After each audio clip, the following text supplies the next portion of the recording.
I thought it went well. You know, we got tonight was about, you know, having fun, and it was about putting our guys in a competitive situation where it wasn't just the ones versus the ones or the ones versus the twos. We mixed the teams up and created, you know, a little bit of a you know, competitive environment between our guys, and you know, there were some good performances, there were some good plays, there were some not so good plays and some sloppiness, but you know, sometimes you get that in a spring game, especially when you mix up the teams, you know. So I thought overall, I thought it went well, and our head coaches on both teams did a nice job. Dr. Katniss and Dr. McKay have made some good calls. They made the call to kick the field goal there from 47 yards and hit it.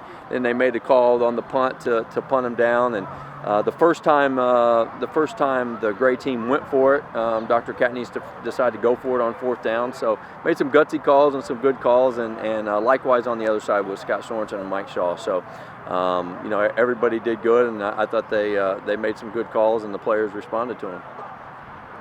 All right, now two things. First, Kyle Gullickson, a defensive back, looked pretty good tonight. You know, Kyle, obviously he played defensive back in high school. You know, Kyle's a big, strong kid. He's an athlete. He doesn't shy away from hitting people. We saw that last year when he would run down on kick and kick off and punt and still make tackles. So, you know, I thought Kyle did some good things tonight. Obviously, you know, having to watch the film, sometimes all the players kind of blend together, you know, when I'm watching them from down here and not knowing who makes the plays. But, you know, I thought Kyle, you know, he showed up a couple times. And then the special teams as a whole, but Zach, I mean, that was a heck of a kick. Yeah, Zach, you know, we didn't miss any of the field goals or extra points. You know, I think, you know, Zach Leatherman, you know, it's a nice addition. You know, losing Drake, you know, and him being able to come in. Obviously, he was with us last year, but had to sit because of a transfer rule. So, you know, I thought Leatherman did a nice job. 47 yards right here was a nice kick. Could have been more. Yeah, wasn't even close to it. And then finally, I mean, we've been talking about him all spring, but Zarno showed pretty much everything that you wanted to see.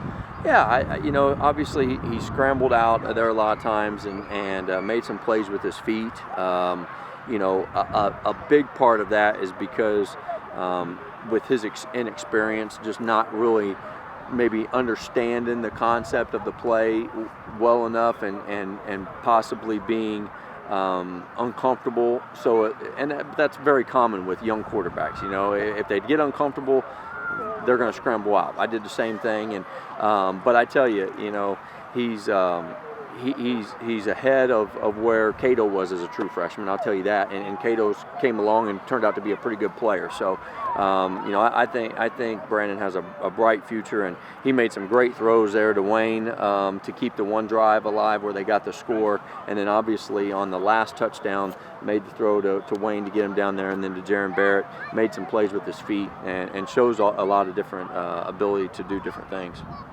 Pretty happy where you are in the trenches so far on both sides of the ball?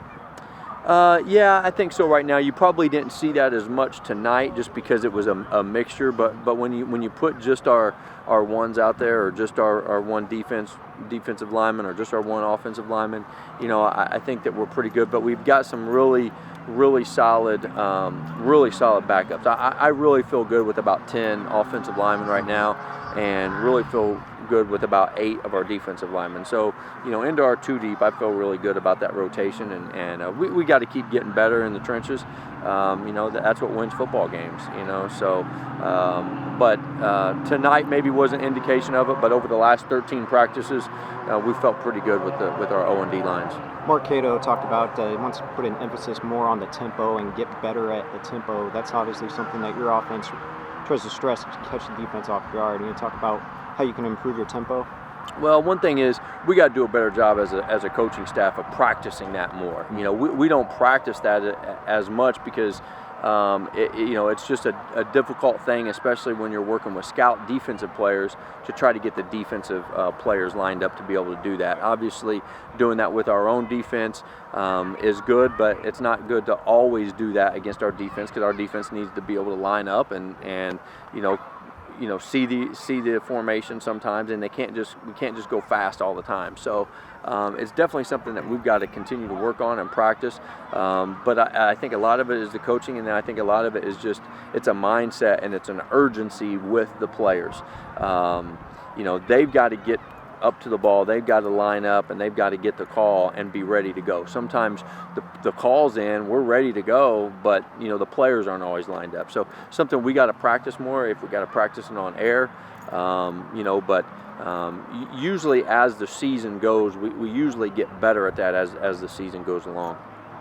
Looking ahead, towards the season, 4 of your first 5 games are on the road, and you talk about challenges that presents and maybe some benefits playing on the road early. Well, obviously playing on the road at all, is there's positives and negatives to it. Obviously playing away from our home crowd is something that we would rather play in front of our home crowd. But sometimes it's nice to get away and get the team together. There's less distractions. We get them in the hotel. We have our hands on them a little bit more. So sometimes that's good maybe to start the season like that, and then be able to finish the stretch of our season. Once the grind starts to take toll after 4 or 5 games, now we're at home. So while you're fresh in the season, while you're excited about the season, to go on the road is not a bad thing, and then to finish up at home. So there's pluses and minuses to everything. Obviously, we would always rather play at home, but there are the benefits of less distractions on the road. What's next for you, Coach? What are you going to do? Take a break, or go on a recruiting show, or go on a vacation, or? Well, we've got next week our guys are on spring break, so most of our staff will just kind of be in and out. We'll take some time off, and then when we get back, it's really focused on our guys here on campus.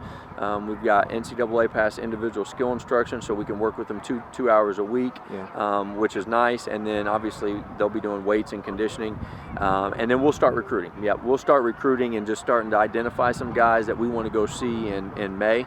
So in May, when high school spring practices are going on, our staff will be out on the road in May, and then we have camps in June. And in July, we'll be working to get ready for our own, fall camp and season. So we'll get a little bit of time off here in March and April. But you going anywhere? Anywhere? Well, I got my brother lives in Phoenix, so we haven't seen. He's got 3 kids. We haven't seen his family in a while, so we're our whole family's going out there. My sister's family's going out there, and my mom and dad will be there too. So it'll be the first time the whole clan will be together in a long time. So it'll be fun.